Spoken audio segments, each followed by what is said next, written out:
Sejam todos muito bem-vindos! Eu sou Carla Dantas e a partir de agora retomaremos a leitura do livro Eu, Meu Pavio Curto e Deus, de Lisa Bevere. Mas antes de começar a nossa leitura, considere ser um inscrito em nosso canal, assim você nos ajuda a crescer e a levar a literatura para mais pessoas. Obrigada e vamos ao livro!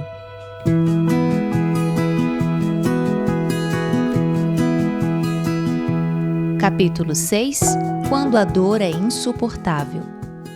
É possível que você esteja pensando: você não entende minha dor, não sabe o que fizeram contra mim, não faz ideia de quanto sofri. Você tem razão, eu não sei mesmo. No entanto, há alguém que sabe. Talvez você tenha sofrido abuso ou violência de alguém em quem confiava. Talvez tenha sido estuprada por um desconhecido. É possível que tenha sido abandonada por alguém que havia prometido permanecer sempre ao seu lado. Talvez seu filho tenha morrido de forma violenta ou absurda. Alguém que você ama foi maltratado. Seus pais a decepcionaram ou a rejeitaram. Você nunca se sentiu à altura de algo bom na vida. Foi alvo de zombaria em razão da cor de sua pele. Ouviu piadas por causa de uma deficiência física. Ou sofreu a traição de uma amiga. Subcapítulo As Raízes da Amargura. Qualquer uma dessas tragédias é suficientemente dolorosa para lançar sementes que se tornam raiz de amargura. Satanás usa o terrível subterfúgio de plantar suas sementes daninhas no solo dos corações feridos. Creio que ele se insinua em nossa vida nos momentos em que nos vemos mais vulneráveis. Incentiva-nos a reviver a dor, a nos apegar a ela e a não renunciar. Conta mentiras e promete que se nos apegarmos à dor e mantivermos sua memória vívida em nosso coração, ela nos protegerá, de algum modo, de futuras agressões.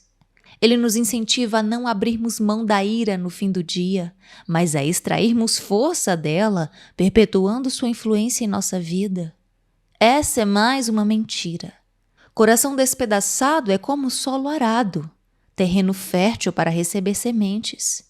Deus quer que atentemos para a sua advertência, que nos aproximemos dele nos momentos de aflição e permitamos que o Espírito Santo lance sementes de consolo de sua palavra nas feridas de nosso coração. Talvez essas sementes cresçam de um modo lento, mas elas trarão cura e vida.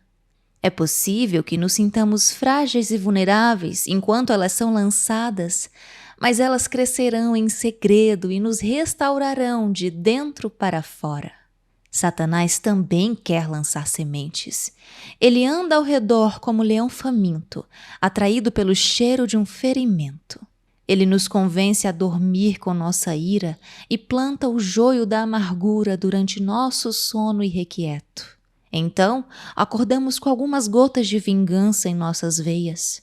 A princípio, assim como a cafeína, a vingança revigora a alma cansada. O efeito, contudo, é temporário, e assim como a cafeína, usa os nutrientes saudáveis e necessários do corpo a fim de alcançar seu alvo. A raiz da amargura sufoca as tenras mudas da palavra de Deus, assim que começam a crescer. As ervas daninhas sempre crescem com mais rapidez do que as outras plantas. São vegetação selvagem que se espalha de forma desenfreada e se adapta a qualquer tipo de solo que encontra. As sementes vivificadoras de frutas e vegetais, em contrapartida, precisam ser cultivadas com grande cuidado e são facilmente sufocadas pelo mato à sua volta ou pelas condições inapropriadas do solo. Cuidem que ninguém se exclua da graça de Deus, que nenhuma raiz de amargura brote e cause perturbação, contaminando muitos. Hebreus 12, versículo 15. Cuidar significa vigiar de modo diligente e constante. Esse versículo nos adverte que o descuido em alguma área pode levar-nos a nos privar da graça de Deus e, com isso, dar origem a uma raiz de amargura. A descrição traz à mente ocasiões em minha infância em que fui encarregada de arrancar ervas daninhas do jardim. Sempre executava essa tarefa com pressa para poder brincar em seguida. E graças à minha falta de cuidado, muitas vezes eu removia apenas a parte de cima da erva daninha, em vez de arrancá-la pela raiz. Não era extremamente difícil puxar a planta pela raiz, mas exigia um pouco mais de esforço. Era preciso escavar a terra em volta e puxar pela base, e eu não queria fazer nada disso. Por certo, a planta não sobreviveria sem o caule e a folha, e minha mãe não ficaria sabendo daquilo que ainda estava dentro do solo. Eu jogava terra sobre os restos das plantas e ia fazer outra coisa. Algumas semanas depois, lá estava a erva daninha no mesmo lugar. Muitas vezes a planta era menor do que aquela da qual eu tinha arrancado o caule e as folhas, mas agora tinha raízes mais fortes. Minha mãe mostrava que por isso seria necessário escavar mais ao redor da base da planta e expor as raízes para conseguir arrancá-las. E o que deveria ser uma tarefa simples se transformava em uma batalha tediosa. Quantas vezes não fazemos a mesma coisa no jardim de nosso coração?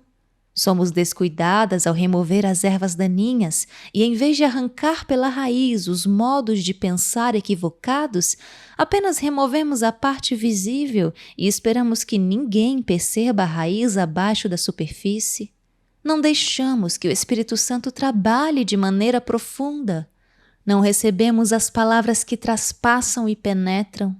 Queremos as palavras que simplesmente apaziguam. À primeira vista, nosso jardim parece limpo, mas no interior do solo há toda espécie de questões não resolvidas.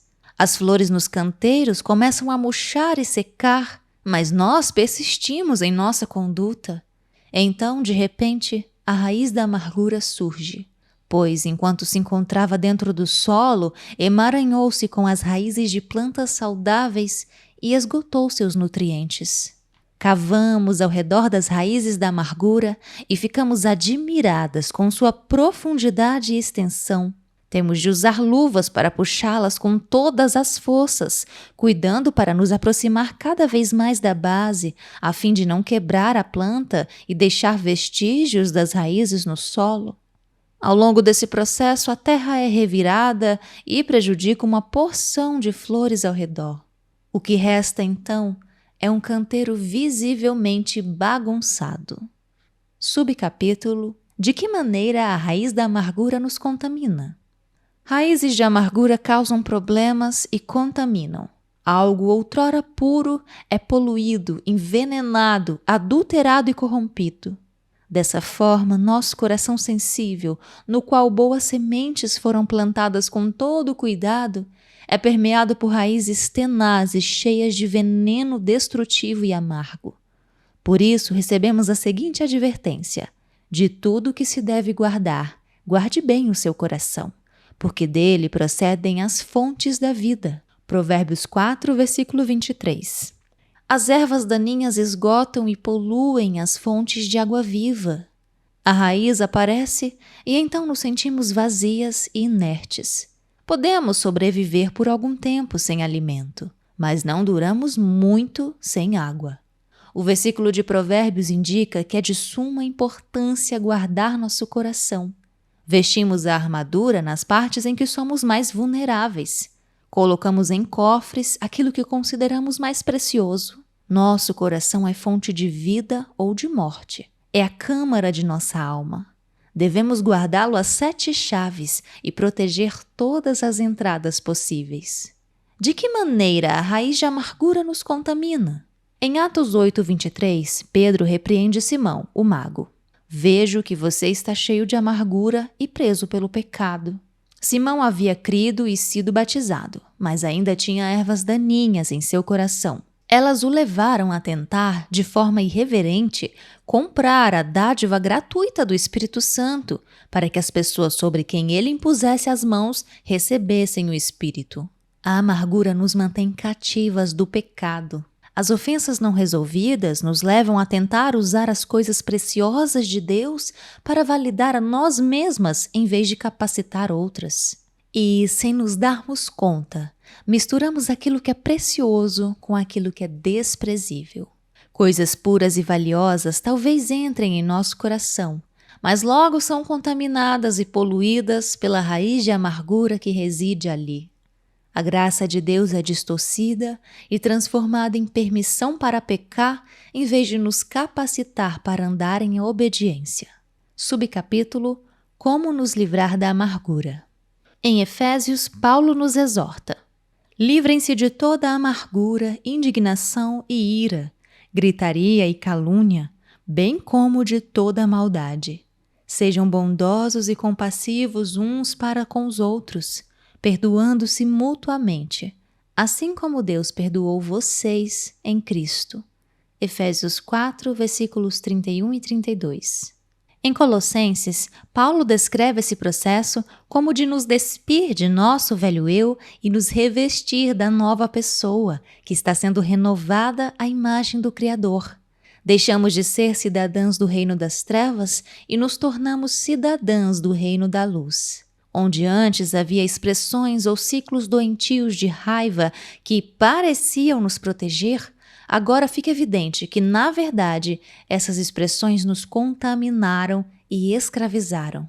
Raízes de amargura surgem nos momentos mais inoportunos, quando é mais incômodo lidar com elas. Embora sejam inconvenientes, tornam-se mortais se não as tratarmos. Não podemos cometer o equívoco de deixá-las quietas. E não podemos simplesmente arrancar a parte de cima e imaginar que isso impedirá a raiz de se desenvolver. Na verdade, ela se fortalecerá. Muitas vezes contentamo-nos com a mera ilusão de que tudo vai bem e está sob controle, quando, na realidade, há uma forte e perigosa tempestade em curso debaixo da superfície tranquila. Efésios associa amargura, indignação, ira e toda forma de maldade ao rancor. O segredo para nos livrarmos da raiz de amargura é perdoar aqueles que nos feriram profundamente. Não estou dizendo que é fácil, mas estou dizendo que, se não fizermos, estaremos sempre em dificuldades. Oramos a nosso Pai: perdoa as nossas dívidas, assim como nós perdoamos aos nossos devedores. Isso significa que estamos pedindo a Deus que nos perdoe da mesma forma e no mesmo grau que perdoamos as outras pessoas. Esse pode ser um problema sério para muitas de nós que não perdoam com sinceridade de coração. No Evangelho de Lucas, o versículo diz: perdoa-nos os nossos pecados, pois também perdoamos a todos os que nos devem. Isso significa que a própria justificação, ou a base para pedirmos perdão, é que tenhamos perdoado todos os que pecaram contra nós. Oferecer perdão a outras pessoas é o pré-requisito para que sejamos perdoadas. Somos incentivadas a tratar as outras pessoas com bondade e compaixão, perdoando-as da mesma forma que Deus nos perdoou em Cristo. Isso significa que as liberamos total e completamente, como se não devessem absolutamente nada a nós. Subcapítulo: Perdão essencial. Pois, se perdoarem as ofensas uns dos outros, o Pai Celestial também lhes perdoará. Mas, se não perdoarem uns aos outros, o Pai Celestial não lhes perdoará as ofensas. Mateus 6, versículos 14 e 15. Não precisamos de uma concordância ou de um comentário bíblico para compreender esses versículos. O argumento central é claro, e é Jesus quem o apresenta. Se perdoarmos os outros, o Pai Celestial nos perdoará. O Evangelho de Marcos diz o mesmo. Mas, se vocês não perdoarem, também o seu Pai que está no céu não perdoará os seus pecados. Marcos 11, 26. O texto não poderia ser mais claro. O perdão é essencial para que guardemos nosso coração com toda a diligência. Em uma das cartas de Paulo aos Coríntios, ele fala como pai e como apóstolo dos cristãos dessa igreja. Se vocês perdoam a alguém, eu também perdoo. E aquilo que perdoei, se é que havia alguma coisa para perdoar, perdoei na presença de Cristo, por amor a vocês, a fim de que Satanás não tivesse vantagem sobre nós, pois não ignoramos as suas intenções. 2 Coríntios, capítulo 2, versículos 10 e 11. Qual é a ligação entre Satanás e o fato de Paulo perdoar aqueles que os santos em Corinto perdoaram? Satanás se aproveita daqueles que ficam cegos pela amargura e pelo rancor, e Paulo deseja proteger espiritualmente essa preciosa comunidade de cristãos. Devemos nos lembrar de que a Bíblia é clara. Não lutamos contra pessoas. Nossa batalha é contra aqueles que não vemos. Guerreamos no âmbito das coisas invisíveis para que possamos viver em paz no âmbito visível. Subcapítulo: A Batalha para Perdoar.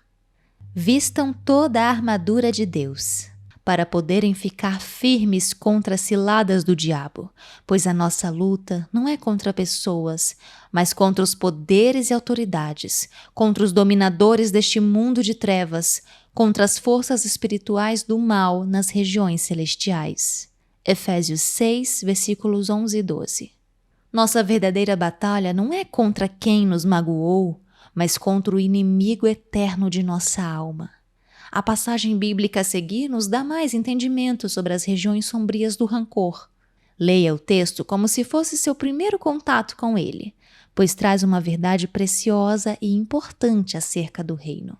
Por isso, o reino dos céus é como um rei que desejava acertar contas com seus servos.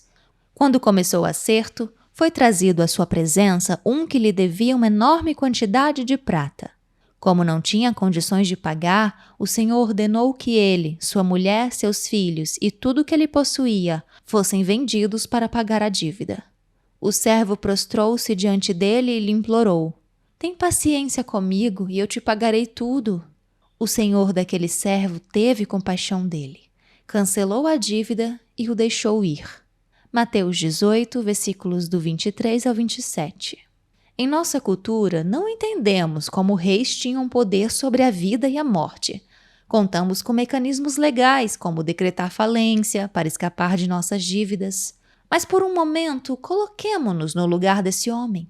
Imagine o terror em seu coração como servo do rei. Faz semanas que você tem ouvido boatos de que o rei fará um acerto de contas com seus súditos. Você é convocado a ir ao palácio. Tinha a esperança de que, de algum modo, sua situação passasse despercebida. Sabia que não administrou devidamente o que lhe foi confiado, mas não esperava que esse dia chegasse. Reconhecia que sua dívida era enorme, mas, de longa data, deixou de calculá-la. Uma coisa é certa, é uma dívida que você não tem como pagar. Você espera do lado de fora do magnífico salão do trono até chegar a sua vez de comparecer diante do rei. Procura se acalmar. Talvez ele lhe dê mais tempo. Suas mãos tremem, você é levado à presença do rei. Sua dívida é maior do que você imaginava. É astronômica. Você não tem recursos. O rei ordena que você, sua esposa, seus filhos e seus bens sejam vendidos e faz um sinal com a cabeça dizendo que você está dispensado. Antes que os guardas o segurem e o levem para fora, você se prostra diante do rei e lhe suplica que tenha paciência. Declara que você encontrará uma forma de pagar tudo o que deve. Enquanto os guardas erguem você, o rei o observa e vê que você não passa de um homem desamparado e desesperado. Ele leva em consideração sua esposa e seus filhos. Sabe que você administrou mal sua dívida, mas percebe sua angústia e seu medo e tem compaixão. Não atende a seu pedido por uma extensão de prazo. Em vez disso, cancela a dívida e ordena que os guardas o libertem. Em seguida, ele se levanta e deixa a sala do trono. Todos ficam perplexos. Você devia mais do que todos os outros que o antecederam, mas foi generosamente perdoado. Ninguém parece saber o que fazer em seguida. Todos acabaram de testemunhar uma extraordinária revelação da bondade de seu rei. A misericórdia triunfou sobre o julgamento. Ainda aturdido com a própria libertação, você começa a rir e a chorar. Abraça os guardas surpresos ao seu redor e sai do grande palácio. Vai para casa, dá a notícia à sua família e todos se alegram. Um fardo inacreditável e insuportável foi removido de seus ombros. Com o tempo, a terrível ameaça de prisão e a imensa misericórdia do rei se desvanecem de sua memória. Você ainda é grato, afinal não poderia aproveitar tudo o que tem se não fosse pela bondade do rei. Aliás, desfruta ainda mais essas bênçãos, pois agora são inteiramente suas. O tempo passa e você começa a dizer para si mesmo que o rei deve ter compreendido sua situação e por isso o perdoou. Em alguma medida, o rei deve ter percebido que você não merecia ser tratado com tanta severidade. A dívida não paira mais sobre você como se fosse um pesadelo. Você não deve nada a ninguém, mas há quem lhe deva algo. Nunca mais você deseja se ver em uma situação de tamanha vulnerabilidade. É hora de cobrar aquilo que os outros lhe devem. Mas, quando aquele servo saiu, encontrou um de seus conservos que lhe devia 100 denários. Agarrou-o e começou a sufocá-lo, dizendo: "Pague-me o que me deve!" Então seu conservo caiu de joelhos e implorou-lhe: "Tenha paciência comigo e eu lhe pagarei." Mas ele não quis. Antes saiu e mandou lançá-lo na prisão até que pagasse a dívida. Mateus 18, versículos 28 ao 30. Não é impressionante que o colega do homem use exatamente as mesmas palavras que ele usou ao se dirigir ao rei e suplicar por misericórdia, e ainda assim o homem se recuse a ouvir? Não apenas exigiu o pagamento da dívida, ele também agarrou o homem pelo pescoço, não teve paciência com ele e mandou lançá-lo na prisão até que a dívida fosse paga.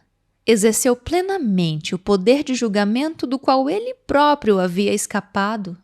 Teria sido muito fácil para ele ser misericordioso, pois ele fora tratado com misericórdia. Mas ele se recusou a fazê-lo. Seu coração já estava endurecido para o bem que lhe haviam feito. Quando os outros servos, companheiros dele, viram o que havia acontecido, ficaram muito tristes e foram contar ao seu senhor tudo o que havia acontecido. Então o senhor chamou o servo e disse: "Servo mau, cancelei toda a sua dívida porque você me implorou. Você não devia ter tido misericórdia do seu conservo como eu tive de você?" Irado, seu senhor entregou-o aos torturadores até que pagasse tudo o que devia. Mateus 18, versículos 31 ao 34. Observe que ele é chamado de servo mau. Esse homem era servo do rei, mas seu coração não era semelhante ao do rei. O rei tinha esperança de que sua bondade levasse aquele homem ao arrependimento e à compaixão pelas outras pessoas, mas não foi o que aconteceu. A misericórdia do rei havia sido desperdiçada e, portanto, ele voltou a cobrar a dívida. Agora, contudo, em vez de o homem ser vendido, foi entregue aos torturadores para ser atormentado até pagar tudo o que devia, o que jamais aconteceria. O homem foi perdoado, mas depois foi responsabilizado por seus atos. Mas você não precisa da minha opinião. Jesus fornece voluntariamente a interpretação dessa parábola, pois deseja que a sua mensagem fique clara. Assim também lhes fará meu Pai Celestial, se cada um de vocês não perdoar de coração a seu irmão. Mateus 18, versículo 35.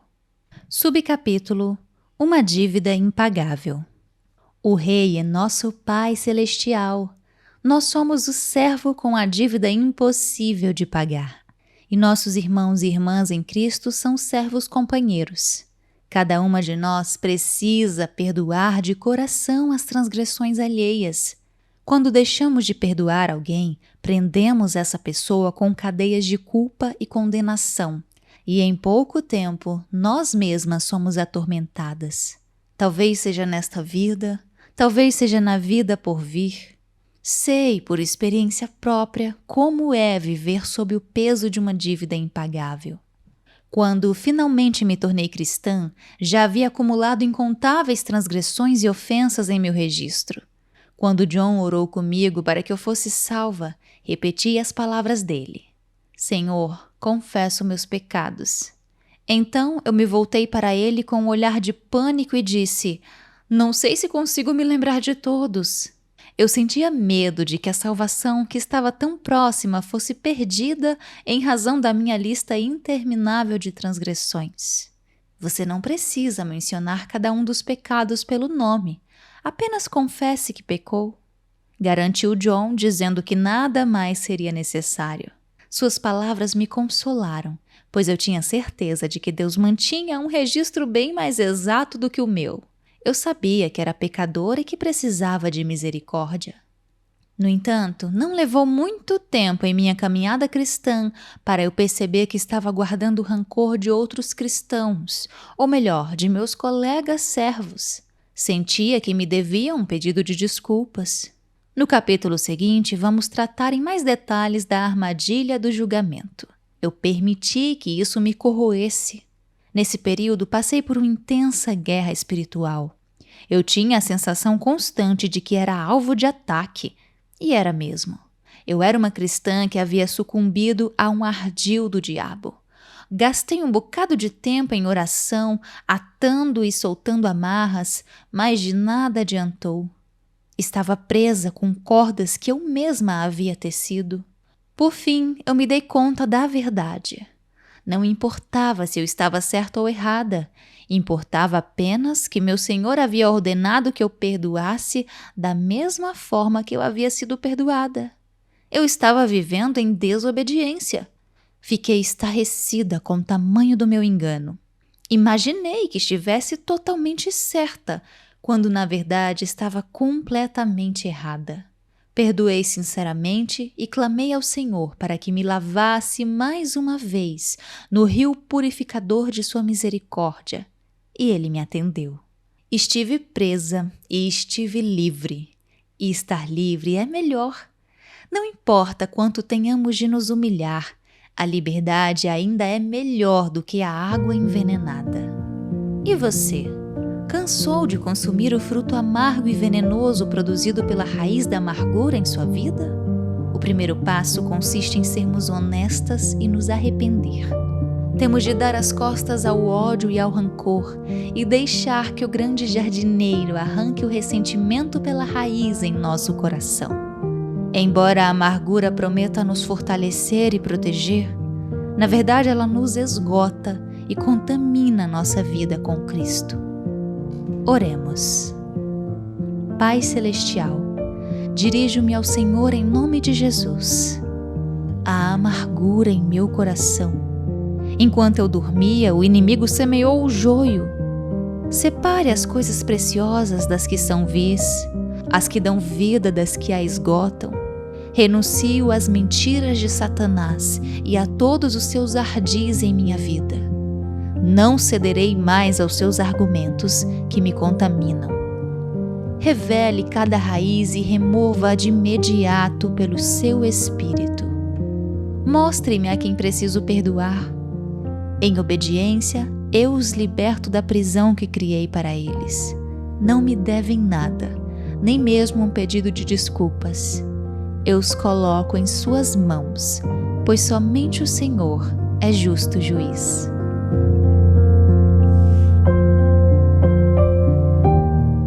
Capítulo 7. Grande alívio, não somos o juiz. Não julguem, para que vocês não sejam julgados.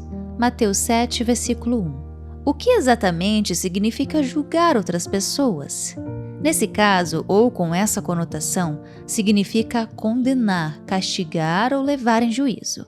Quando ficamos iradas ou aborrecidas com um indivíduo ou um grupo, sempre seremos tentadas a passar para o nível seguinte, a raiva, que nos impele a julgar.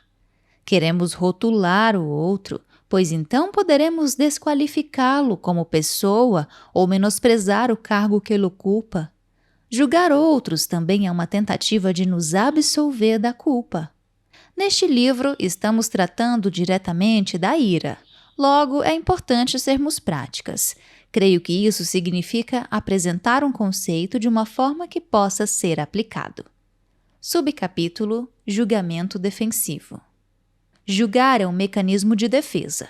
Se a ira, em sua forma mais pura, é descontentamento passageiro, julgamento é rejeição permanente. Para ilustrar essa ideia, lançarei mão novamente de minha longa lista de falhas. Comentei anteriormente que meu marido, John, foi quem falou de Jesus para mim. Em 1981, nós dois participamos de um curso de férias da Purdue University.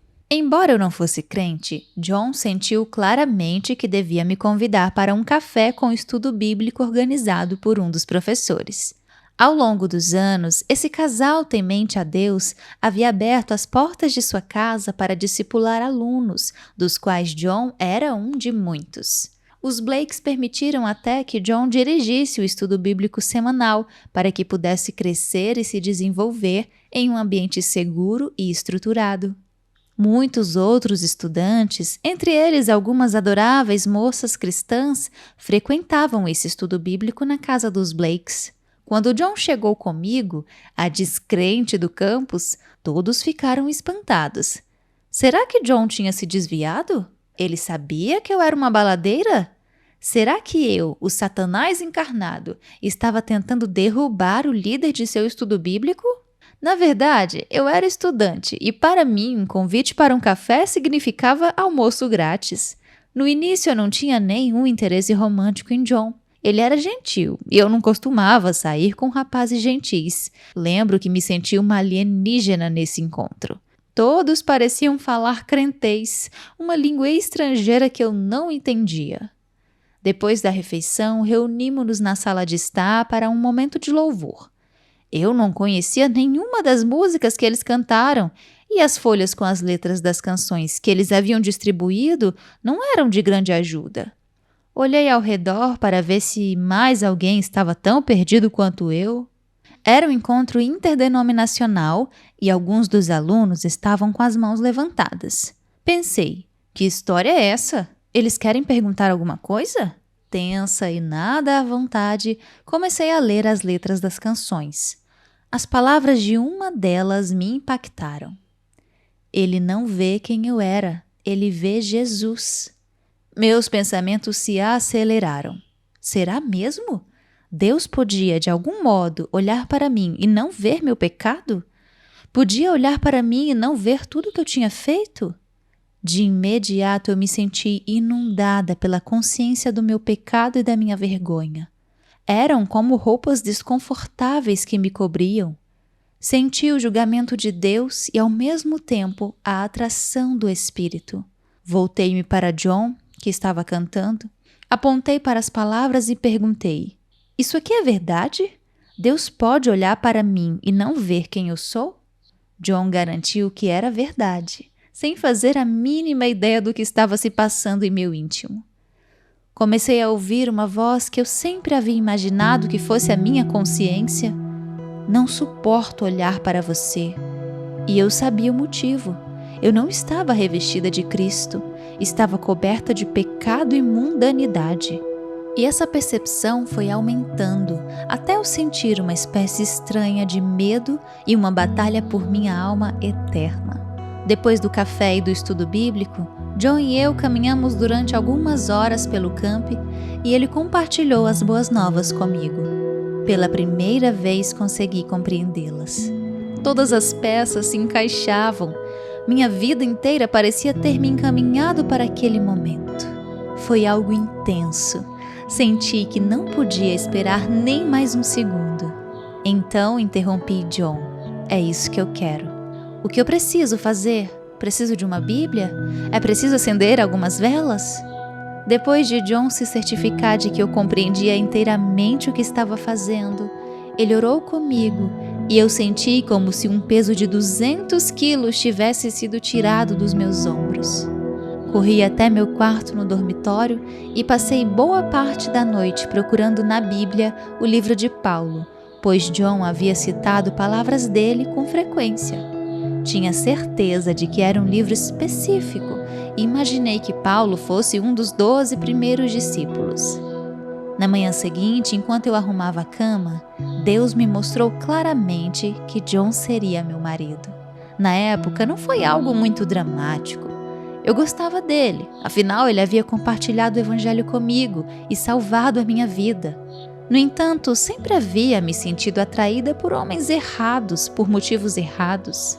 John era possivelmente o primeiro homem certo a entrar na minha vida.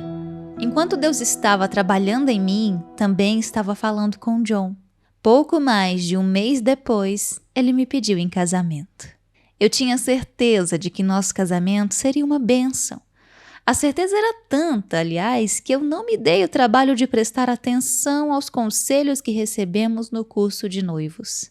Conselhos desse tipo só eram necessários para os pobres casais que não tinham sido unidos por Deus. Não se aplicavam a nós. Era bem provável que jamais tivéssemos problemas. Alguns meses depois de nos casarmos, porém, os conflitos vieram à tona. Subcapítulo: A visão do homem perfeito. O fato é que eu tinha, por assim dizer, uma espécie de visão. De lá para cá, descobri que é algo bastante comum no caso de mulheres recém-casadas. Era a visão do homem perfeito. Esse homem da minha visão era bastante parecido com John, mas agia de uma forma completamente diferente. Foi nesse período, como uma jovem recém-casada, que eu descobri meu propósito e minha vocação de vida. Eu havia sido escolhida a dedo e colocada na vida de John para transformá-lo de quem ele era no presente para a imagem do homem da minha visão. Uma nova e crucial unção veio sobre a minha vida para cumprir essa tarefa surpreendente. Sem fazer esforço, eu conseguia enxergar cada um dos defeitos do meu marido. No início, tentei a persuasão gentil, mas quando isso não deu certo, minhas táticas se tornaram mais incisivas. Eu tinha de guiá-lo rumo ao homem perfeito. No entanto, John não estava colaborando nesse processo. Na verdade, estava até mesmo resistindo. Ele tinha suas próprias visões, que, por acaso, incluíam a minha transformação. Foi então que as brigas começaram para valer. Eu estava tentando mudar John e ele estava tentando me mudar. Nosso casamento idílico se transformou em um campo de batalha entre duas pessoas temperamentais. Faíscas voavam enquanto o ferro tentava afiar ferro. Nossas batalhas também revelaram algo mais a meu respeito. John e eu tínhamos abordagens bem diferentes ao conflito. John atacava os problemas, eu atacava as pessoas. Então, esse homem maravilhoso que tinha me levado ao Senhor agora era problema meu e eu não estava jogando limpo. Se John me magoava, eu o castigava. Xingava, não perdoava, não lhe dava afeto e quebrava coisas. Lembra-se do prato que voou pela janela? Eu queria magoá-lo porque ele havia me magoado. O que ele fazia não vem ao caso. Quando John me magoava, eu o julgava. Queria afastá-lo do meu coração na tentativa inútil de me proteger de outros ataques. Por exemplo, quando ele fazia algo que me aborrecia demais, eu o chamava de idiota e usava outros adjetivos ainda menos redimidos. Em minha mente, se eu o rotulasse como idiota, não teria de lidar com ele naquela área específica. Ao usar nomes feios para ele, eu desqualificava ou depreciava sua opinião. Não lhe dava afeto nem perdão, porque eu havia julgado e considerado indigno do meu amor, da minha atenção ou do meu perdão naquele momento. A parte mais triste é que, se esses incidentes se acumulam, deixam de ser rejeição em áreas isoladas. Nós passamos a rejeitar a pessoa como indivíduo. Julgamos os outros para tentar justificar nosso rancor ou nossa raiva deles. Subcapítulo: Julgue as ações, não o coração. Vocês ouviram o que foi dito aos seus antepassados: não matarás, e quem matar estará sujeito a julgamento. Mas eu lhes digo que qualquer que se irá contra seu irmão estará sujeito a julgamento. Também qualquer que disser a seu irmão racá será levado ao tribunal, e qualquer que disser louco corre o risco de ir para o fogo do inferno. Mateus 5, versículos 21 e 22. Mais uma vez, Jesus estabeleceu um paralelo entre homicídio e ódio. Seu objetivo era mostrar a nós que, debaixo da lei de Moisés e do sistema terreno de justiça, homicídios são passíveis de julgamento. Em seguida, Jesus apresenta a perspectiva de Deus. Aqueles que se iram sem motivo correm o risco de ser julgados. Convém lembrar novamente que temos permissão de nos irar quando há uma causa, mas não de ser destrutivas ou punitivas. Em seguida, Jesus mostra a progressão e dá um exemplo prático. Sob a lei judaica, chamar um irmão racá colocava a pessoa em risco de prestar contas ao conselho das autoridades. Sob a lei do reino, chamar alguém de louco a colocava mais perto das chamas do inferno. Para captar essa dinâmica, temos de entender as palavras aqui usadas. O comentário de Matthew Henry traz a seguinte explicação. Racá é um termo que expressa desprezo. Significa seu sujeito vazio. Refere-se a alguém sem juízo. Racá podia ser usado de modo brando, para fazer alguém recobrar o juízo. Considerava que o comportamento do indivíduo era insensato. O termo foi usado dessa maneira por Jesus, Tiago e Paulo. Quando vinha de um coração cheio de raiva, maldade ou mentira, porém, era uma afronta à pessoa. Esse tipo de comentário tornava os israelitas passíveis de disciplina do sinédrio por insultar um compatriota. O termo tolo, em contrapartida, não se referia a alguém desprovido de juízo, mas a alguém desprovido de graça. Era maldoso e nascia do ódio. Considerava o outro não apenas desprezível e indigno de honra, mas também vil e indigno de amor. Atacava a condição espiritual do indivíduo ao censurá-lo, condená-lo e vê-lo como alguém abandonado por Deus. Diante disso, é fácil entender porque o indivíduo que chama seu irmão de tolo se torna passível de julgamento divino, pois ele próprio se coloca na posição de juiz do coração do outro e não apenas de suas ações. Uma coisa é dizer que alguém agiu de modo insensato. Outra, bem diferente, é dizer que ele foi rejeitado por Deus e é irredimível. Subcapítulo: O clamor por justiça. Por que, então, temos tanta facilidade de julgar e tanta dificuldade de não fazer? Para começar, como seres humanos criados à imagem de Deus, temos o desejo inato de ver aquilo que é certo prevalecer. Nossa parte redimida clama para que a justiça seja feita. Deus, nosso Pai, compreende isso, e foi Ele quem criou e definiu o modelo para nosso sistema judicial. Nomeiem juízes e oficiais para cada uma de suas tribos em todas as cidades que o Senhor, o seu Deus, lhes dá, para que eles julguem o povo com justiça. Deuteronômio 16, versículo 18. Deus sabe que onde há 2 pessoas ou mais, há potencial para conflito. Também sabe que ambos os lados permanecem irredutíveis e pensam que estão certos. Portanto, ele tomou as providências necessárias para lidar com essas situações. Os filhos de Israel haviam acabado de sair da escravidão do Egito, onde muito provavelmente tinham visto desavenças sendo resolvidas por meio de violência ou intimidação. Ainda não contavam com um modelo saudável de resolução de conflito. Não é essa a situação da maioria de nós?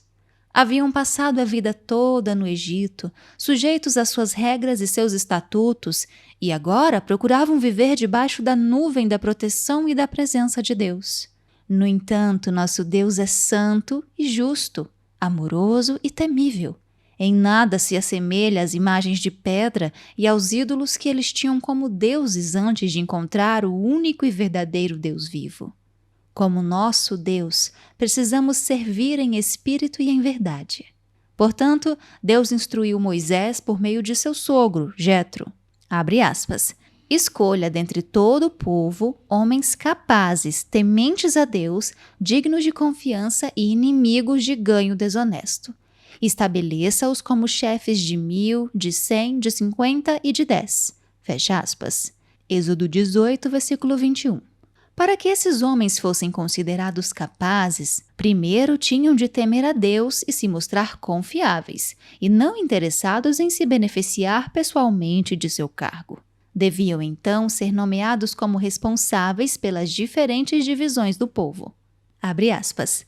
Sempre que o Senhor lhes levantava um juiz, ele estava com o juiz e o salvava das mãos de seus inimigos enquanto o juiz vivia. Pois o Senhor tinha misericórdia por causa dos gemidos deles diante daqueles que os oprimiam e os afligiam. Fecha aspas. Juízes 2, versículo 18. O Senhor Deus honrava essas nomeações ao colocar sua mão sobre a vida do juiz. Sempre que Deus levantava um juiz, estava com ele em sabedoria e proteção. Debaixo da antiga aliança, Deus provia sua sabedoria e revelava sua vontade por meio da estrutura constituída desses juízes. Creio que ele colocava uma porção de seu espírito nesses juízes, para que pudessem entender a lei e os estatutos e ter o entendimento necessário para julgar o povo de Deus de forma imparcial. Ainda assim, porém, os juízes nomeados por Deus julgavam somente as ações das pessoas e, então, executavam fielmente a vontade de Deus, e não deles próprios. Eram um modelo e uma prefiguração da nova maneira de viver a qual Cristo nos conduziu. Debaixo da nova aliança, não temos mais as ordens constituídas dos juízes, pois recebemos um novo mediador. Abre aspas. E eu pedirei ao Pai, e ele lhes dará outro conselheiro para estar com vocês para sempre, o Espírito da Verdade. O mundo não pode recebê-lo, porque não o vê nem o conhece. Mas vocês o conhecem, pois ele vive com vocês e estará em vocês. Fecha aspas. João 14, versículos 16 e 17. Subcapítulo: A luta para não julgar.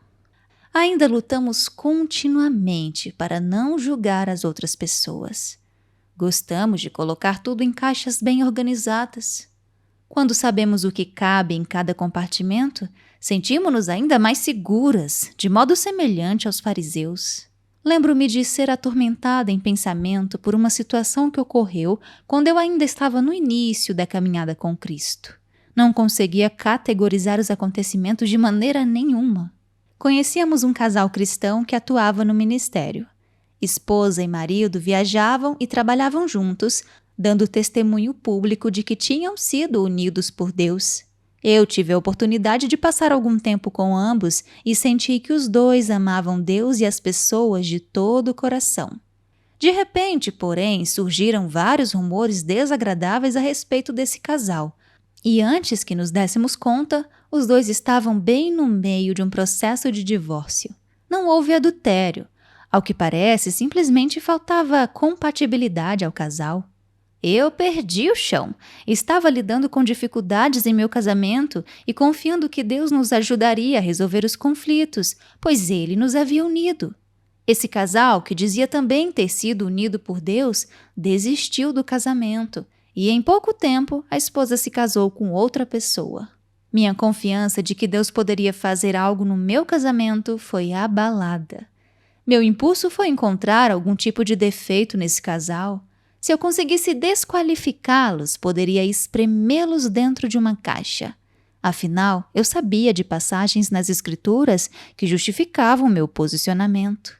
A Bíblia diz que quem se divorcia por algum motivo que não seja infidelidade, comete adultério. No entanto, não me parecia apropriado usar esse rótulo para esse casal.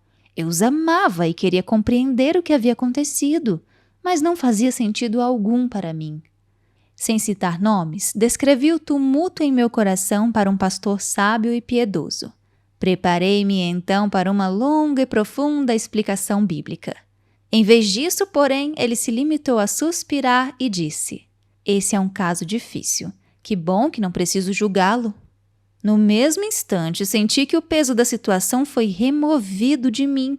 Suas palavras simples me libertaram de meu fardo. Ele tinha razão. Eu havia permitido que Satanás instigasse meu coração para que eu julgasse outras pessoas e duvidasse da fidelidade de Deus em relação a mim. Eu estava comparando meu casamento com o deles e limitando Deus naquilo que ele podia fazer em meu relacionamento com John. Nesse caso, não estava julgando por ira, mas por medo.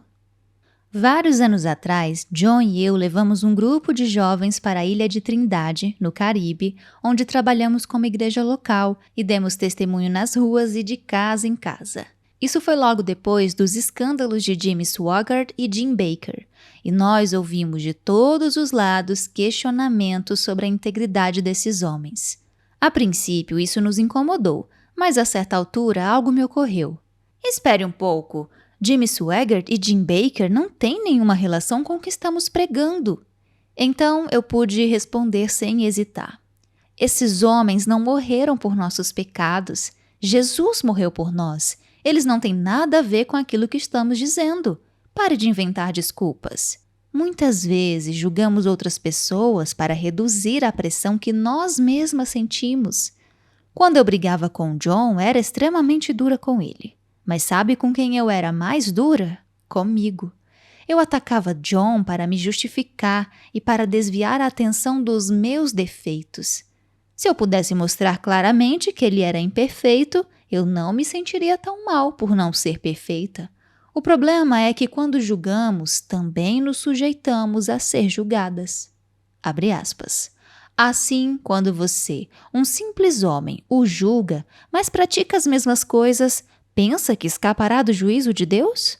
Ou será que você despreza as riquezas da sua bondade, tolerância e paciência, não reconhecendo que a bondade de Deus o leva ao arrependimento?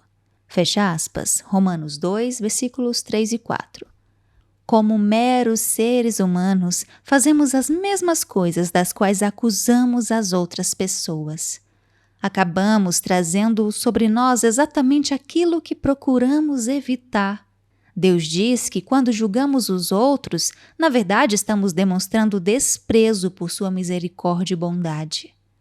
Ele nos lembra de que foi sua bondade que nos conduziu ao arrependimento. Embora vivamos em uma cultura que nos programou para julgar, devemos dar ouvido à admoestação de Paulo para que os cristãos se comportem de uma forma diferente. Abre aspas. Digo isso para envergonhá-los. Acaso não há entre vocês alguém suficientemente sábio para julgar uma causa entre irmãos? Mas, em vez disso, um irmão vai ao tribunal contra outro irmão, e isso diante de descrentes. O fato de haver litígio entre vocês já significa uma completa derrota. Por que não preferem sofrer a injustiça? Por que não preferem sofrer o prejuízo? Fecha aspas. 1 Coríntios, capítulo 6, versículos 5 a 7.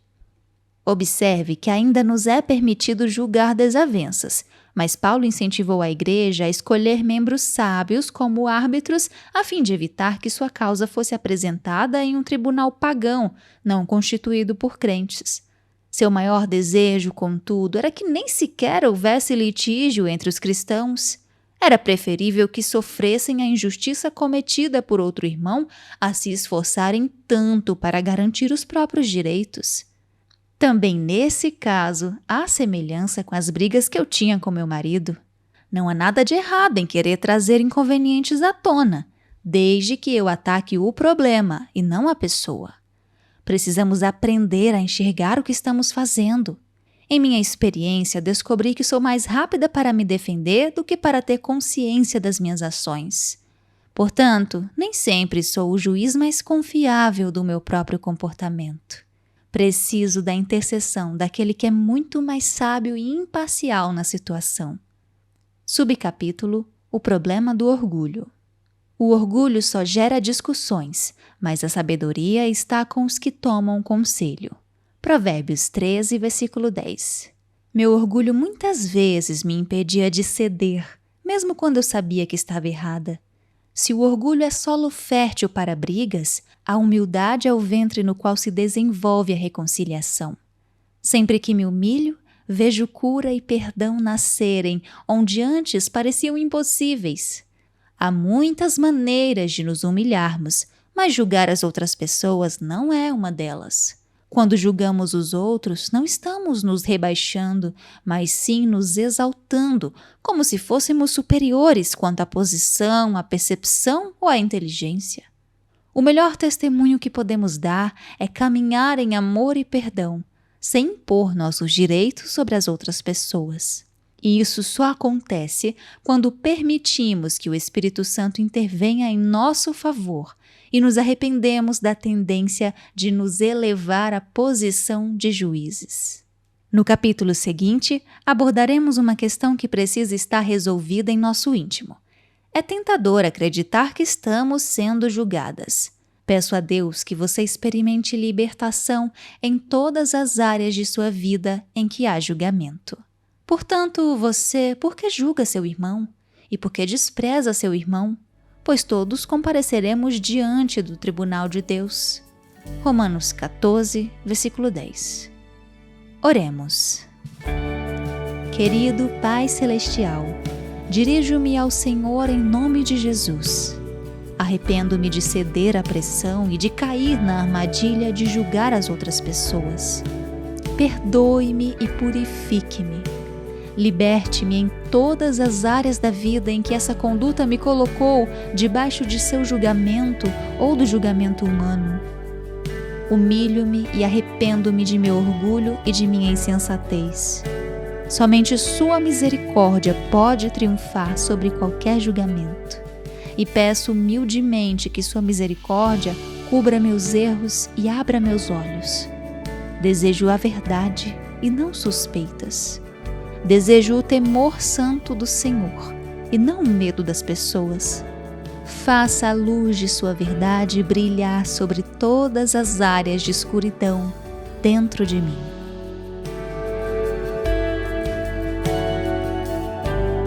Capítulo 8.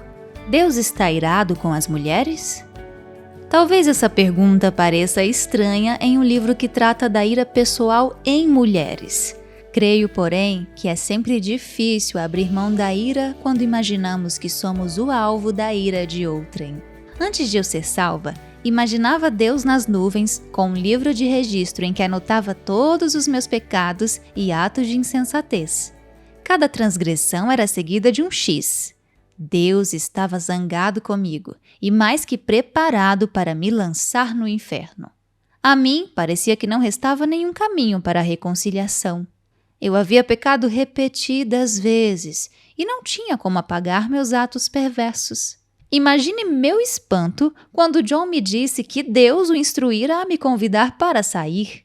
Foi no mínimo uma surpresa descobrir que Deus tivesse algum pensamento a meu respeito que não envolvesse planos para meu julgamento inescapável.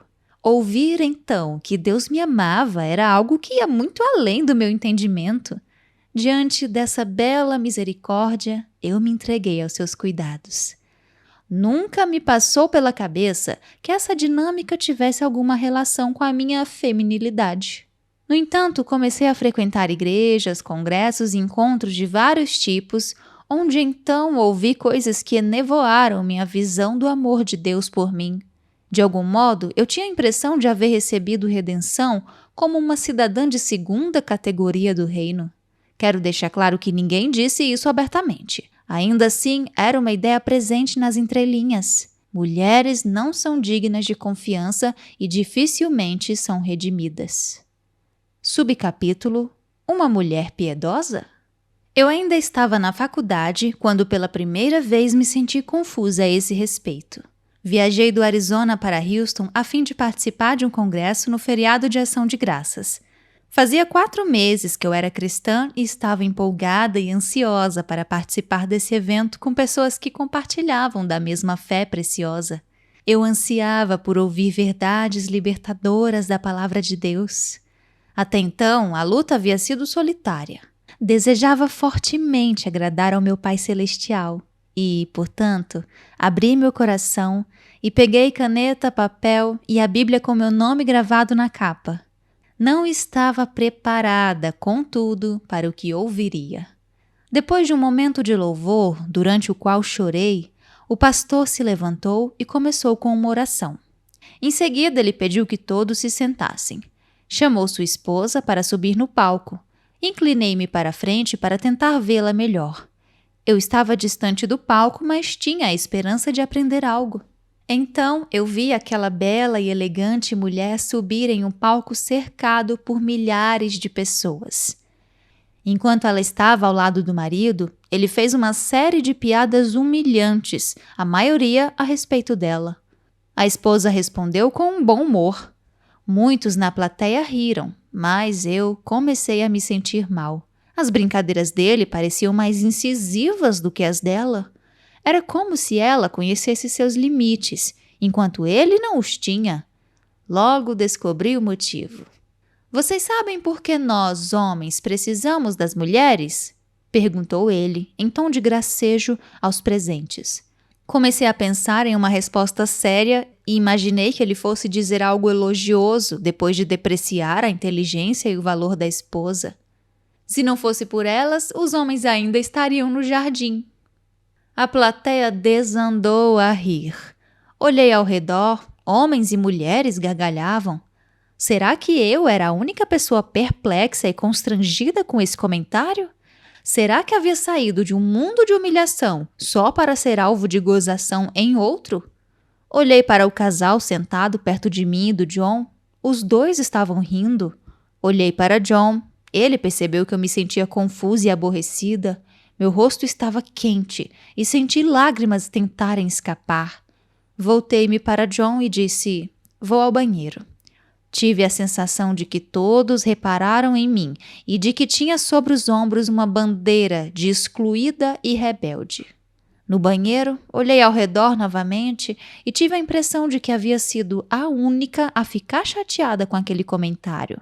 Provavelmente era uma daquelas coisas que eu precisava superar. Voltei para o culto, prestei atenção e fiz anotações, mas a mim estava faltando algo. As palavras do pastor não passavam de letras no papel. Minha confiança havia sido traída e eu estava com medo de permitir que a mensagem dele entrasse no meu coração. Ao voltarmos para casa, perguntei a uma amiga que estava no carro conosco se o pastor e a esposa sempre tratavam um ao outro daquela forma. Ela disse que sim e garantiu que era apenas brincadeira. John e eu havíamos acabado de ficar noivos e eu estava reavaliando meus conceitos sobre casais cristãos. Queria algo mais do que aquilo que tinha acabado de ver. No dia seguinte, em vez de participar do culto com John, inventei uma desculpa e fui ajudar como voluntária no berçário. Enquanto eu confortava e ninava bebês chorosos em meus braços, era mais fácil imaginar que Deus me amava. Ao segurá-los e vê-los se acalmar com minha voz terna, pensei em como Deus se sentia a meu respeito.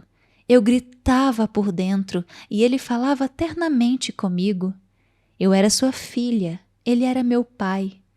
Lágrimas brotaram novamente em meus olhos, enquanto eu segurava um bebê que havia pegado no sono. Havia tanta coisa que eu não entendia, mas o amor de Deus era inquestionável. Ok, agora vamos dar uma pausa para o café e para você aproveitar e me contar o que está achando da leitura. Deixa aqui nos comentários. E aproveite também para se inscrever e ativar as notificações do canal, viu? Obrigada! E vamos retornar à leitura. Subcapítulo: Um casamento piedoso? Alguns meses depois de John e eu nos casarmos, um casal rico da igreja nos convidou para jantar. Na época, estranhei um pouco, mas parecia que eles queriam mentorear John e a mim a respeito do casamento. Nós 4 estávamos sentados na sala de estar deles antes do jantar. Sempre que eu fazia uma pergunta ou um comentário, era completamente ignorada. Se eu dizia ou perguntava algo, o marido se dirigia a John. E então, o que você pensa de... E mudava de assunto. A princípio, imaginei que ele tivesse algum problema auditivo ou que fosse apenas algo casual. Logo percebi, contudo, que era intencional. John tentou me incluir na conversa, mas nosso anfitrião não quis saber. Passado algum tempo, a esposa levantou-se sorrateiramente de seu lugar perto dele e foi para a cozinha. Eu a segui, sem entender o que estava acontecendo. "Posso ajudar com alguma coisa?" Ofereci, pois me sentia total e propositalmente desconsiderada. "Não, está tudo pronto", respondeu ela em um tom gentil, mas firme. Evidentemente, eu tinha dito ou feito algo que não havia agradado. Fiquei ainda mais sem graça e comecei a imaginar que talvez fosse melhor sentar-me em silêncio na sala do que ficar na cozinha sem fazer nada. Quando estava saindo daquela cozinha sofisticada, a esposa ordenou de forma ríspida: "Fique aqui." Voltei-me para ela, surpresa. O que estava acontecendo? Não podia ajudar na cozinha, nem conversar na sala. Observei enquanto a mulher, que vestia roupas de grife e usava joias, terminava de preparar o coq au vin. Ela parecia ter cerca de 50 anos. Eu tinha 22 anos. Em um tom irritado, mas contido, ela explicou: "Você não deve falar com os homens enquanto eles não se dirigirem a você. Seu lugar é na cozinha, ao meu lado." Fiquei um tanto abismada. Será que eu tinha ouvido direito? Devo ter parecido perplexa, pois ela me perguntou sem rodeios. Você quer ter um bom casamento ou não? Sua pergunta só me deixou ainda mais confusa. Eu estava casada havia apenas 2 ou 3 meses. Com certeza não era especialista no assunto. A essa altura mal tínhamos começado a construir um casamento, muito menos um casamento ruim. Claro que eu queria ser uma boa esposa. Sim, eu quero ter um bom casamento. Gaguejei, sentindo-me ridícula. Ela empurrou a travessa com frango de volta no forno e ordenou que eu me sentasse. Lutei contra a tentação de perguntar quanto tempo ainda ia levar para o jantar ficar pronto e sentei-me obedientemente. Naquela noite, ela me disse uma porção de coisas que, supostamente, Deus havia ensinado a ela. Algumas eram tão tolas e desagradáveis, e até mesmo de natureza sexual, que não vou me dar o trabalho de repeti-las nestas páginas. Mas aqui vai uma amostra. Fui instruída a sentar-me sempre em um lugar abaixo do meu marido. Se ele estivesse em uma cadeira ou poltrona, eu devia sentar-me no chão. Imaginei que essa instrução não poderia ser aplicada na sala de jantar, onde todas as cadeiras pareciam ser da mesma altura. Percebi que havia quebrado essa regra ao ter a ousadia de me sentar ao lado do meu marido no sofá quando chegamos. Então era por isso que ninguém me respondia. Ela prosseguiu com sua transmissão de sabedoria. Se em algum momento eu tivesse vontade de retrucar algo que meu marido dissesse, deveria procurar de imediato um vaso sanitário e ajoelhar-me diante dele. O objetivo desse exercício era me lembrar de meu lugar e impedir um eventual acesso de raiva insensato a aflorar em mim. As únicas ocasiões em que eu havia me ajoelhado diante de um vaso sanitário haviam sido por causa de náuseas, algo que eu estava sentindo naquele instante. O sexo era reduzido a um dever que não incluía necessariamente meu prazer. Criei coragem e questionei seu conselho nessa área. Por que Deus teria criado homens e mulheres com a capacidade de ter prazer se ele quisesse que fosse bom apenas para os homens? Você deve fazer sexo sempre que seu marido desejar, quer você goste ou não, retrucou ela. Uma situação dessas não causa ressentimento? Perguntei. Se isso acontecer, ajoelhe-se diante do vaso, explicou ela. Percebi que, se eu seguisse o sistema dela, passaria um bocado de tempo diante do vaso. Resolvi que era melhor não discutir mais. Ela não estava de brincadeira. Felizmente, o jantar ficou pronto e John e eu, ambos pouco à vontade, nos acomodamos nos lugares indicados. Passei todo o jantar no mais absoluto silêncio, procurando não cometer novas transgressões. John também parecia constrangido. Comecei a ficar apreensiva ao imaginar as instruções que ele havia recebido enquanto eu ouvia o sermão na cozinha. Logo depois do jantar, dissemos que precisávamos ir embora, e em meio à chuva e frio, corremos até o carro. Havia um enorme peso sobre nós dois. Que visita mais estranha! Você reparou que eu não podia falar e que o marido foi mal educado? Perguntei. John parecia pensativo. Foi meio estranho mesmo, mas talvez ele só quisesse conversar a sós comigo, de homem para homem. Há maneiras de fazer isso sem ser indelicado, retruquei. O que ele perguntou para você depois que eu saí da sala? Eu quis saber. Uma porção de coisas, respondeu John. Ele fez perguntas pessoais a meu respeito, tipo sobre nossa vida sexual? Perguntei com um misto de constrangimento e medo. Sim, foi esquisito, reconheceu John. Esses dois são estranhos demais. Não teve cabimento eles nos separarem para fazer perguntas sobre nossa vida pessoal. Eles têm boas condições de vida e são importantes na igreja. Estavam apenas tentando ser simpáticos. John estava defendendo os dois ou se sentia tão confuso quanto eu? Fui para a cama, me sentindo apreensiva. E se o casamento havia sido um subterfúgio para me colocar em uma situação horrível de opressão? Será que outras mulheres cristãs seguiam essas regras? Talvez fosse como na associação de moças da universidade, em que rituais e significados secretos eram revelados durante a iniciação. John parecia um pouco distante. Talvez ele tivesse pedido para a esposa falar comigo. Afinal, era um excelente sistema para os homens. Meu cérebro excessivamente imaginativo trabalhava em velocidade máxima e, ao amanhecer, eu estava certa de que era uma esposa escravizada. Quando me levantei, John já havia saído para o trabalho. Arrumei-me às pressas e fui para o escritório da igreja, onde eu trabalhava no departamento financeiro. Sentia-me tão pesada e desalentada que comecei a chorar no caminho para o escritório e não consegui parar. Chorei a manhã inteira junto à minha mesa. Se alguém me perguntava qual era o problema, eu apenas acenava negativamente com a cabeça. Por fim, minha chefe veio conversar comigo. Lisa, você passou a manhã inteira chorando. O que está acontecendo? Antes que eu pudesse me conter, relatei a ela todos os detalhes, exceto o nome do casal que nos convidara para jantar. Ela ouviu com certa incredulidade, mas eu não consegui identificar se era em relação à forma que eu tinha reagido ou aquilo que eu havia relatado. Fique aqui e procure se recompor, disse ela antes de sair. Então voltou alguns minutos depois com a esposa do pastor. Fiquei apavorada, mas foi sem motivo. Quem lhe disse todas essas besteiras? Perguntou a esposa do pastor. Hesitei ao lembrar em que medida o casal era importante na igreja.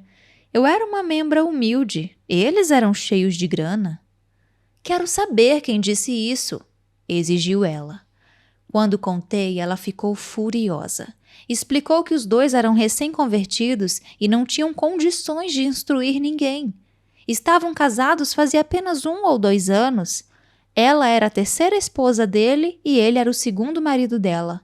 Só porque eles têm dinheiro não significa que sabem tudo sobre as coisas de Deus.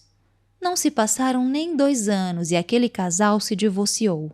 Pelo jeito, o sistema de se ajoelhar junto ao vaso não funcionava. Apresentei anteriormente 2 exemplos de abuso de mulheres com o suposto, entre aspas, respaldo de Deus. Um caso mais leve e outro mais grave. Infelizmente, os 2 tipos são extremamente comuns. Por que as mulheres riem de comentários incisivos contra seu gênero, feitos pelos líderes de quem elas esperam receber treinamento, proteção e orientação? Será que elas têm medo de não rir? Temo que o problema seja mais profundo. Em alguma medida, elas acreditam que esses comentários sejam verdadeiros e, portanto, que elas mereçam o abuso que sofrem. Eu aprendi uma coisa: minha opinião não importa. A palavra de Deus é a autoridade final. Deus está irado com as mulheres? O Criador do universo guarda algum rancor de nós? Busquemos a resposta em sua palavra. Subcapítulo: Um marido amoroso. Pois o seu Criador é o seu marido, o Senhor dos exércitos é o seu nome, o Santo de Israel é seu Redentor. Ele é chamado o Deus de toda a terra. O Senhor chamará você de volta como se você fosse uma mulher abandonada e aflita de espírito, uma mulher que se casou nova, apenas para ser rejeitada, diz o seu Deus. Por um breve instante eu a abandonei, mas com profunda compaixão eu a trarei de volta. No impulso de indignação escondi de você por um instante o meu rosto, mas com bondade eterna terei compaixão de você, diz o Senhor, o seu Redentor. Para mim, isso é como os dias de Noé, quando jurei que as águas de Noé nunca mais tornariam a cobrir a terra, de modo que agora jurei não ficar irado contra você, nem tornar a repreendê-la. Embora os montes sejam sacudidos e as colinas sejam removidas, ainda assim a minha fidelidade para com você não será abalada, nem a minha aliança de paz será removida, diz o Senhor que tem compaixão de você. Isaías 54, versículos do 5 ao 10. Nosso Pai maravilhoso compara a redenção que Ele nos dá ao amor de um marido por sua esposa. Ele poderia ter dito, seu Criador é seu Pai, mas não o fez. Ele se apresenta como um marido amoroso que restaura sua esposa rebelde. Em seguida, compara a certeza de sua promessa à certeza daquilo que ele prometeu a Noé. Embora os montes sejam sacudidos e as colinas sejam removidas, ainda assim a minha fidelidade para com você não será abalada, nem a minha aliança de paz será removida. Não importa quão intensamente nossa vida seja sacudida, o amor de Deus por nós jamais vacilará. Precisamos ter essa questão resolvida em nossa mente de uma vez por todas. Essa passagem não vem acompanhada de ressalvas. A promessa é para todos. Não exclui mulheres solteiras, divorciadas, estéreis ou viúvas. A promessa também abrange todas as faixas etárias. É proferida em um tom afetuoso e terno. É a voz de Deus falando a pessoas amadas e preciosas. Ele pronuncia paz às mulheres. Receba essa paz e deixe que ela acalme sua ira e seu medo. Nós temos a oportunidade de servir e cuidar.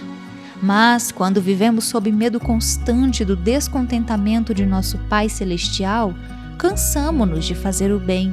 Tememos que nenhum esforço seja bom o bastante, que nenhum sacrifício seja grande o suficiente.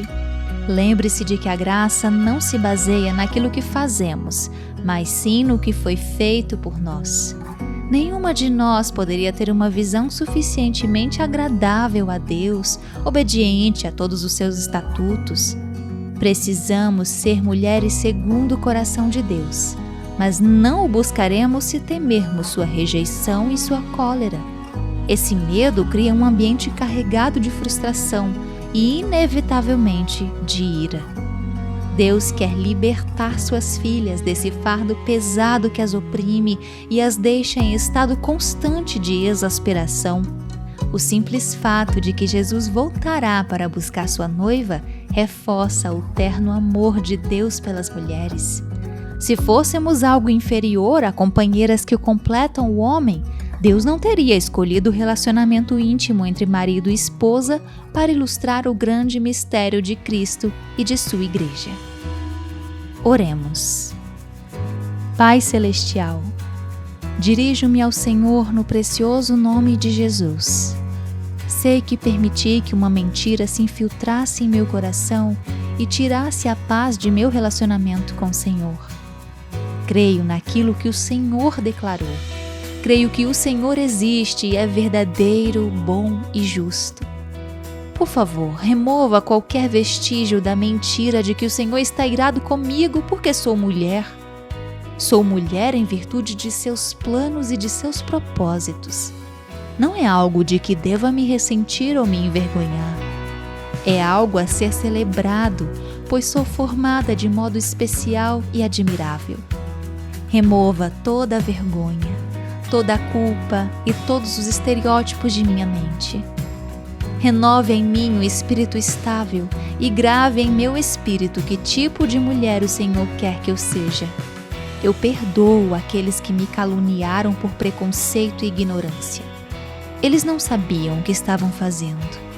Senhor, restaure e reconcilie homens e mulheres, para que possam voltar a viver no jardim frutuoso de seu amor.